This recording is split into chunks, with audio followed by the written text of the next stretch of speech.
안녕하세요. 제도권 주식 분석입니다. 자, 오늘 하루도 고생 많으셨습니다. 날씨가 더웠는데 꼭 요새는 밖에 나갔다가 들어올 때면 꼭 비가 오더라고요. 오늘도 버스 정장에서 한참을 멍하게 비를 바라보며 기다리는 하루였습니다. 오늘은 주식 관련된 뭐 그런 깊이 있는 분석보다는 이제 몇 가지 여러분들께 도움되는 말씀을 좀 드리고자 합니다. 요거는 제가 문을 그려놨어요. 이제 이 문을 열고 들어가면 다양한 사례의 손님들이 있습니다. 정말 웃긴 분도 계시고, 무서운 분도 계시고, 오늘은 차라리 안에 안 계셨으면 좋겠다라는 분도 계시고, 만나면 기분 좋아지는 분도 계시고, 하루에 제가 보통 2명 정도 만나고요. 적게는 뭐 안 만날 때도 있고, 많게는 3명 정도 만나는데, 오늘도 다양한 썰이 있습니다. 그래서 좀 도움되시고자 몇 가지 준비했으니까 좀 편하게 들어주시면 될 것 같습니다. 시장 한 장으로 좀 정리해봤습니다.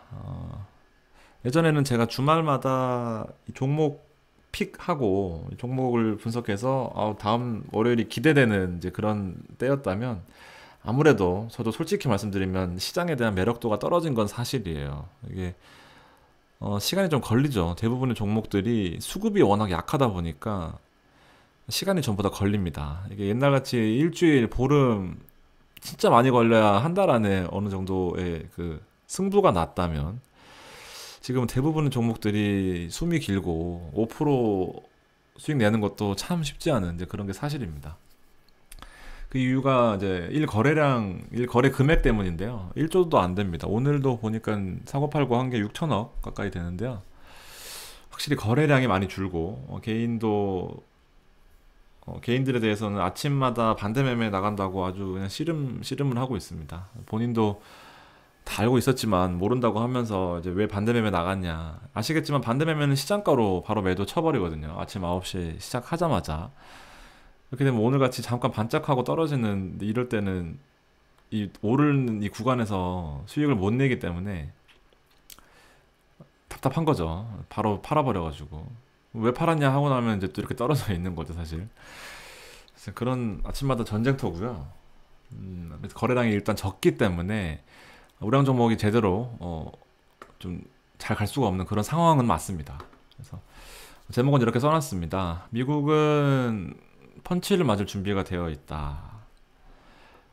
지난 금요일 날 고용지표가 발표되었습니다. 한 달에 한 번 나오는 이 미국의 고용지표는 FOMC에서 가장 중요하게 보는 경제 지표 중에 하나입니다. 미국 고용지표가 제가 여러 번 말씀드렸다시피 현재로서는 계속 좋은 모습을 나타내고 있습니다. 신규 고용자 수가 예상은 26만 명이었는데 실제로 37만 명이 나오면서 생각보다 아주 훌륭한 고용 시장을 지표로 나타냈습니다. 그래서 이런 상황에 더불어 FOMC에서는 지난 6월 6일 의사록에서 7월 6일 의사록에서 고강도 긴축을 하겠다라는 의지를 표명했습니다. 돈을 줄이겠다 라고 표명을 했는데 이제 당위성을 확보한 거죠. 고용 지표가 이렇게 좋고 임금도 높고 경제가 이렇게 좋으니까 일단 금리를 올려서 정상화를 만들어 놓겠다. 인플레이션에 대한. 그래서 결국 긴축 행보에 대한 당위성을 확보했습니다. 그래서 시장이 우려하던 빅스텝 한 번에 금리를 0.75% 올리는 이런 정책을 단행할 것 같습니다. 7월 27일 날요. 이렇게 되면 현재 우리나라 기준금리 그리고 미국 기준금리가 역전되면서 결국에는 미국 금리가 더 높아지는 이제 그런 상황이 사실상 확정적인데요. 이렇게 되면 조금 더 길어지겠지만 얘기는 옛날 같으면은 미국 금리가 더 높다 이렇게 되면 많은 자금들이 외국으로 빠져나가면서 똑같은 1% 금리를 주면은 미국으로 자금이 가는 게 맞는 거죠. 근데 예금 금리가 많이 올라와 있는 상태에서는 반드시 외국 자본들이 다 빠져나가는 건 아니다라고 정리를 간단하게 하고 또 다음 시간에 제가 이거에 대해서 좀 더 깊이 있게 말씀드리도록 하겠습니다. 즉, 두 가지로 해석할 수 있다. 외국 자본이 빠져나가는 것뿐만 아니라 한국 경제에 대한 또 경쟁력을 확보할 수 있는 그런 수단이 될 수도 있다라는 부분입니다. 점점 더 어려워져요. 자, 결국에는 빅테크 투자하셔야 되고 배터리 관련주는 반드시 투자하셔야 됩니다. 포트에 있어야 된다는 뜻입니다. 그리고 공구먼 뒤에 사례 말씀드릴 거고요. EM텍 그리고 아모레퍼시픽 추천주 이후에 또 제가 또 좋은 종목을 발견했습니다. 저기 테크 종목이고요. 한번 일단 제가 커뮤니티에 남겨가지고 여러분들 일단 같이 공유하도록 하겠습니다. 제가 종목에 대한 조심스러운 이유는 한번 말씀드렸었죠. 신고당한 이유로 일단 조금 조심스럽게 공개하도록 하겠습니다. 오늘 만난 사례는 이제 부동산 다주택자였었습니다. 2주택자셔서 결국에는 중과 유예 기간에 매도하시고 현금 10억 조금 안 되는 금액으로 투자하신 그런 사례도 있었습니다. 자, 트렌드를 좀 말씀드릴게요. 아까 10억 조금 안 되는 금액으로 대형 우량주를 사셨어요. 이제 그분이 저랑 같이 투자하시면서 조금씩 이제 재미를 보고, 물론 손해도 많이 보셨죠. 근데 그동안에 레코드가 아무래도 있다 보니까 계속해서 믿고 잘 투자하시다가 결국에는 큰 금액이다 보니까, 아까 좀 말씀드렸다시피 10억이 안 되는 금액이면 좀 큰 금액이다 보니까 주식을 하신 거예요. 근데 S전자를 한 거죠. 결국에는 큰 금액을.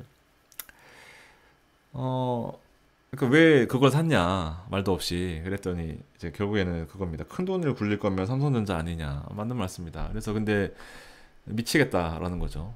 금액이 단가가 높고 힘들다 그러면은 한 20년은 기다려야 된다는 각오를 하셔야 되는 거 아니냐. 왜 금액이 크다 보니까. 그러면은 미치겠다, 당장 올라오면 팔겠다라고 하십니다. 그러면 이제 결국에는 단타하신 거죠. 지금 짧게 보고 나오시는 건 결국 단타하신 거다, 큰 금액을 단타하신 거다 라고 말씀드렸더니 이제 멍해지시는 거죠.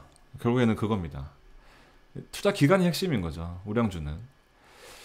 내가 아무리 좋은 종목을, 우량 종목을 사고 빨리 수익이 나기 원하고 그리고 몇 년 들고 계실 게 아니라면 결국엔 다 단타거든요. 단타. 근데 큰 금액으로 나름대로의 당위성을 찾기 위해서 투자를 하셨다고 하면서 물려서 힘들다 하시면은 결국에는 단타 하신 거다라는 개념입니다. 그래서 여기서 갈리는데요. 우량주를 길게 보고 더 가져갈 것이냐. 이렇게 되면 사실 한두 달, 한 세네 달 빠졌죠. 세네 달 빠진 거에 대해서는 좀 무뎌질 필요성이 있고요. 그러기 위해 가치주를 하는 거고, 삼성전자에. 아니면은 사례가 조금 그렇지만 하이브 많이 올랐었잖아요. 하이브 같은 경우에는 성장주죠. 이제 2배, 3배, 4배, 5배를 보고 올라가는 거죠. 대표적으로 엔터주고, 아니면 대표적으로 첨보고, 대표적으로 IT 관련주입니다. 그래서 삼성전자를 지금 투자하는 게 아니라 이렇게 증시가 전반적으로 낮아져 있을 때는 2배, 3배, 5배, 200배 오르는 테슬라나 애플, 구글 같은 종목을 찾아야 되는 게 핵심이거든요. 결국에는 더 오를 종목들을. 그래서 이렇게 가치주를 투자하시거나 성장주를 투자하시거나 성장주의 비율을 반씩 나눠서 가져가시거나, 이런 자기만의 원칙은 있어야 됩니다. 아니게 되면 계속 휘둘리고 계속 신경 쓰이고, 근데 섞는 게 문제가, 이 단점이 뭐냐면 결국에는 이게 섞여서 가지고 나중에는 한 종목 두 종목으로 몰빵을 하게 된다는 거죠. 그래서 아예 신경을 쓰기 힘들다 하시면은 PB 찾아가시고 이제 시키는 거고요. 아니면은 본인이 가치주를 묻어두고 이렇게 투자하시는 거고, 아니게 되면 저처럼 주식에 관심이 많다 하시는 분들은 좀 성장할 종목들, 앞으로 산업이 이렇게 될 것이니까 좀 괜찮아질 것이다 하는 종목들을 꾸준하게 사 모으는 거죠. 그렇게 해서 이 원칙을 잘 세워야 좀 흔들리지 않습니다. 결국에는 모든 게 본인 책임이기 때문이죠.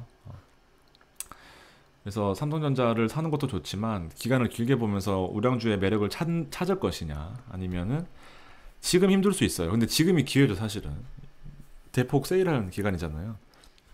그래서 원칙을 일단 제일 먼저 물어보는 게 어떤 스타일이냐, 투자하시는, 그래서 과거의 성과를 물어보고 그렇게 상담을 시작합니다. 보통은. 트렌드는 일단 최근엔 채권이 인기가 많아요. 개인들은 아무래도 자금이 별로 없다 보니까 채권들 최근에 금리가 잘 나오거든요. 국채 수준도, 국공채 수준도 3% 가까이 나오고, AA 같은 경우에는 이제 안정적인, 비교적 안정적인, 거의 망한 경험이 없는 우량 채권들 같은 경우에는 한 4%대. 그리고 조금 위험하지만 동양사태급만 나오지 않으면 망하지 않는 채권들이 한 5%에서 6% 정도 나옵니다. 그래서 금리가 높을 때도 이런 채권도 사실은 그냥 만기까지 보유하기만 하면 원금이 나오고 그 사이 이자도 나오니까 채권이 인기가 많은 편입니다. 근데 이제 어쨌든 PB들한테는 큰 도움이 안 되기 때문에 많이 투자를 권유하지는 않지만, 내가 주식을 처음 하고 이 주식이 무섭다 하시는 분들은 PB 통해서, 채권들 같은 경우는 PB가 더 유리한 경우도 많이 있습니다. 실제로 장내 채권에서는 거래되지 않는 상품들도 많이 있으니까 통해서 채권도 많이 하시는 이제 그런 트렌드고요. 주식은 오늘 공구먼을 한 시간에 1,000만 원씩 태우던 분 결국에는 망했습니다. 이게 쭉 다 그렇거든요. 앞서 말씀드렸다시피 야금야금 벌어놓고 잠깐 맛보기 하려고 들어갔다가 상한가 치고 욕심 나고, 그러다가 조금 태우고 많이 태우고, 투자 원칙을 세운다고 시간당 얼마씩 태우고 이러다가 이제 결국 반토막 난 거예요. 그래서 공구먼 같은 경우에는 제가 다행히도 꼭지에 잘 말씀드렸던 것 같은데 결국 말씀 안 들으시고 이거 해서 여러분들 힘드시게, 저도 좀 그렇지만 이렇게 대리만족 좀 하실 수도 있습니다. 이렇게 망하는 케이스는 이제 다시 회복 불가예요. 이런 거는 금액도 컸고요. 태우다가 결국 큰 손실 본 사례도 있습니다. 대부분 자산이 3억이다 이렇게 하시면 최근에는 한 1억에서 1억 5천 손실은 거의 기본이시거든요. 뒤늦게 후회하시는 거죠. 결국에는 좀 위험할 때는 좀 이렇게 빠져나와 있는 게 또 괜찮습니다. 그래서 ETF 많이 하시고요. 해외 ETF 조금만 관심을 돌리면, 사실 저도 주식쟁이고 주식으로 밥 먹고 살지만 미국 ETF는 진짜 안정적인 종목들이 많습니다. 그래서 지금이라도 만약 20% 손실이다 하시면 1년에 5%씩, 1년에 4%씩 배당받으면 5%라고 치면 한 3, 4년이면 회복하고, 또 시장 잘 만나면은 크게 회복할 수 있는 게 사실은 미국 ETF거든요. 해외 ETF. 그래서 ETF 쪽에 자산가들은 거의 대부분을 주식보다도 ETF를 많이 하십니다. 자산가라고 하는 거는 약 한 5억 이상 현금 여유가 되시는 분들인데, 케이스 바이 케이스인 거죠. 5천만 원으로 할 수도 있는 거죠. 채권 많이 하시고, 이런 것도 많이 하세요. 주식담보대출이 우량증권사 같은 경우에는 5% 언저리거든요. 4% 후반에서 한 5.5%까지 이렇게 나오고, 실제 HTS에서는 주식담보대출이 한 7%대에 나올 겁니다. 8%대도 있고요. 그래서 이런 거 쓰시는 분들은 지점 방문하셔서 이렇게 우대해달라고 하시면 또 나름대로의 또 메리트가 있어요. 아니면 저희 다 망하죠. 그래서 이렇게 4점 혹은 5점 초반 퍼센트에서 대출이자 내시고 이런 채권 같은 거 하시면 사실은 거의 저위험, 거의 무위험 수준의 차익 거래를 할 수 있는 거죠. 그래서 이렇게 거래하시는 분도 있고, ELS도 많이 하죠. ELS가 한동안 좀 뜸했는데 지수가 저점이다 보니까 좀 높은 금리로 공격적으로 나오는 ELS들도 있습니다. 홍콩 주식이 워낙 힘들기 때문에 이렇긴 한데, ELS도 매력적인 투자입니다. ELB는 좀 활발하게 나오는 편이에요. ELB 같은 경우는 어떤 구조냐면, 지금 지수에서 2300대에서 6개월, 1년, 그 다음에 3년 동안 매 6개월마다 지금 지수보다 3%가 올라 있으면, 지금 지수보다 3%가 올라 있으면 이때 당시에 약정된 이자를 주고 종결할 수 있는 상품이고, ELB라는 건 ELS랑 다르게 S는 시큐리티 주식이고요. B는 본드거든요. 그래서 만약에 여기에 3%가 오르지 못했다 하면은 만기에 원금을 돌려주고 끝나는 거고, 만약에 6개월마다의 어느 시점에 딱 찍었을 때 3% 현재 가격보다, 현재 지수보다 3%가 올라 있다 라고 한다면 그때 당시 정해진 이자율을 주고 끝내는 겁니다. 보통은 6% 정도 돼요. 6%. 그러니까 사실 ELB는 원금 보장형 원금 손실을 꺼려하시는 분들한테는 되게 좋은 상품이 될 수 있습니다. 그러니까 주식 하시는 분도 계시겠지만, 이제 부모님들 하시는 어른들한테 하기에는 되게 좋은 상품인 거죠.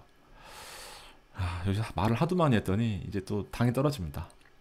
펀드는 조금 달라요. 펀드 같은 경우에는 예전에 하도 이제 사고들이 많아서 규제가 강화됐고, 전문 투자자 요건을 갖춰야만 투자할 수 있는 상품들도 많고, 전문 투자자라고 하면 이제 전문직이나 이제 자산이 어느 정도 수준 이상 돼야 전문 투자자가 될 수 있는 이제 그런 규정이 바뀌어서 조금 다른 얘기입니다. 펀드는 요새 많이 안 하세요. 그래서 펀드 쪽은 좀 사양 산업이 되고 있는 이제 그런 상황입니다. 이런 트렌드들도 아시는 것도 도움이 되실 것 같아서 말씀드렸고요. 하여튼 제일 중요한 거는 주식의 방향성 설정하는 게 제일 중요합니다. 결국에는 투자의 책임이고, 삼성전자를 사놓고 불안해하는 거는 좀 웃긴 일이고, 물론 단가가 좀 높으면 물타기를 하든지 계속 그렇게 좀 신경을 써야겠지만, 제가 옳다고 생각하는 방향은 이 성장할 종목, 성장주라는 게 막연한 게 아니라 결국에는 IT 기술을 가지고 있는, 바이오 기술을 가지고 있는 그런 종목들이거든요.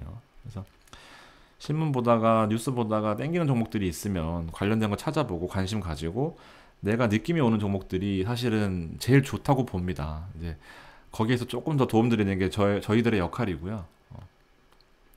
하여튼 이런 식으로 조금 더 추천을 드리는 저의 의견이었습니다. 몇 가지 좀 보여드릴게요. 요 사이트는 etfdb라는 사이트입니다.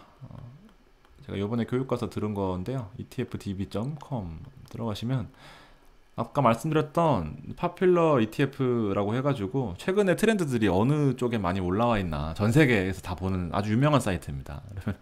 지금 블록체인 관련된 ETF가 많네요. 부동산 관련 ETF도 있고 세미컨덕터, 이거는 약간 장비 부품주 이런 겁니다. 그래서 부품주도 관심이 많구나, 배당금 관련된 종목도 인기가 많구나, 이렇게 보시면 되는 거죠. 그래서 이런 거 알아두면 참 좋죠. 눌러보면 또 쭉 나와요. ETF 쪽 관심 있으신 분들은 이렇게 눌러보시면서 관련된 종목들도 나오거든요. 들어가 보면. 그래서 결국에는 이런 게 좀 도움이 되실 것 같고, etfdb.com입니다. 바로 나와서 간단해요. 요거는 이제 사실 저 빅인데, 저만의 빅이, 아침에 출근하면 미국 주식을 다 볼 수는 없잖아요. 하나 둘씩 뭐 구글 쳐보고 뭐 알파벳 쳐보고 할 수는 없으니까, 알파벳 쳐보고 할 수 없으니까 이 핀비즈 이제 그 치시면은 이렇게 나옵니다. 이게 맵스라고 누르면 여기 나오거든요. 전날에 미국 주식 대형 섹터 중에서 어떤 것들이 올랐는지 어떤 것들이 내렸는지 한 번에 보여줘요. 그 테크놀로지에서는 마이크로소프트가 0.28% 하락했었고요. 좀 밀렸구나. 그래서 애플 같은 경우에는 기술주 조금 올랐구나. 구글도 바로 나오죠. 다 아시겠죠? 아마존 있고 테슬라 있고요. 유나이티드 헬스케어 쪽이거든요. 그래서 시총이 가장 큰 것들 이렇게 있고, 소비 관련된 전기 전자 트렌드, 그다음에 이거는 커뮤니케이션 서비스, 우리나라로 치면 서비스업 같은 거, 이건 소비 순환재, 소비재죠. 보면은 아마존, 테슬라 이렇게 있습니다. 그래서 한눈에 다 들어와요. 이게 진짜 유명하거든요, 사실. 그래서 전날 미국 주식은 이거 한번 보면 1분 안에 끝납니다. 그래서 만약에 저도 코드 다 몰라요. 근데 유명한 코드들 이런 거 쳐보면은 이제 무슨 구글에다 요거 딱 TSLA 치면 바로 테슬라 나올 거고요. GOOG 치면 바로 구글이라고 나올 겁니다. 혹시나 알리바바 있네요. 이건 뭐 안 봐도 알겠죠. 그래서 알리바바 아니구나. 죄송합니다. 아는 척 했네요. 피지 결제 사이트인 것 같고. 근데 뭐 어쨌든 시총 큰 것들을 박스를 크게 표시해 놨고 바로 눈에 들어오다 보니까 이제 장을 굳이 다 보실 필요 없고 우리나라 장을 좀 예측하는데 도움이 될 수 있는 이런 사이트가 있습니다. 핀비즈고요. 오늘 또 비기를 공개했습니다. 어떤 의도인지는 아시겠죠? 자, 어쨌든 코스피가 바닥에서 안정적인 모양새를 그리려면 한 번 더 바닥을 찍어주는 그런 모양새가 필요합니다. 물론 바로 올라가면 좋겠지만 일단 좀 더 단단하게 아플 건 아프고 올라가는 게 좋다고 생각합니다. 이제 거기가 금통위가 될 것 같고요. 원달러 환율이 1,300원 가까이 있는 상황에서는 언제든지 빠져도 이상하지 않은 이제 그런 시장 분위기이고, 혹시나 행여 빠지더라도 멘탈 흔들리지 마시고 좀 더 단단한 마인드를 가지고 이렇게 보시는 게 좋을 것 같습니다. 여러 가지 도움 드리는 거 저 쉬는 시간 쪼개서 여러분들께 도움 드리고 있습니다. 그래서 같이 윈윈해야 저도 살고 여러분도 살기 때문에 도움 되시는 방향으로 잘 걸러 들어주시고, 혹시 더 필요하신 거 있으시면 댓글이나 메일 주시면 좋을 것 같고요. 제가 이거 지금 많이는 아닙니다. 솔직히 지금 4분 메일 주셨는데 한 분만 더 오시면 제가 시작하려고 합니다. 그래서 미리 메일 주신 분들 조금만 더 기다려 주시고요. 메일에 시황 제공해 드릴 거고, 종목 제공해 드릴 거고, 그리고 제가 보는 종목, 저 실제 투자하는 종목들, 손님들 비중 높은 것들, 하여튼 실제 투자하시는데 도움 되실 만한 부분들 많이 알려드릴 거니까, 그리고 손실 나시면 다음 달에는 회비 안 받습니다. 이렇게 참고하시고, 관심 있으신 분들은 메일 주시면은 제가 5명 모이면 바로 시작하도록 하겠습니다. 네. 자, 오늘 방송 여기까지고요. 도움 되셨으면 좋겠고 주말 남은 밤 잘 보내시고 또 찾아오도록 하겠습니다. 감사합니다.